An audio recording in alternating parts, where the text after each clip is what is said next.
So, Alex, you mentioned being laid off at Christmas by a friend. What's that story?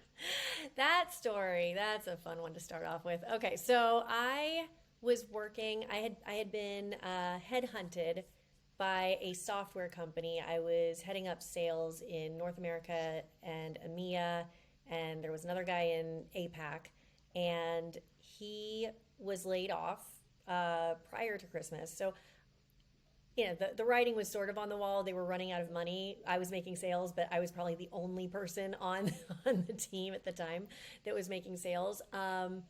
And right after Christmas, after I had like maxed out all my credit cards and gave my little girl like the best Christmas ever, and I was totally in debt, I got a phone call from a buddy of mine who he was the one that actually brought me onto the team. He was like, "I am so sorry. This is like the worst timing ever.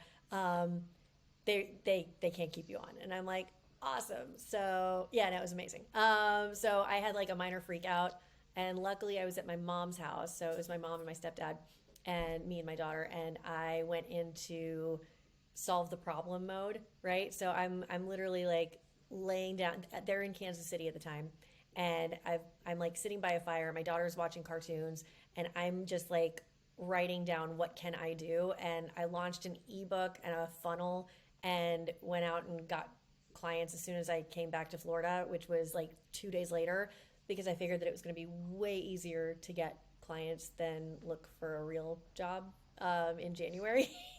So that's how I went into business 14, 13 years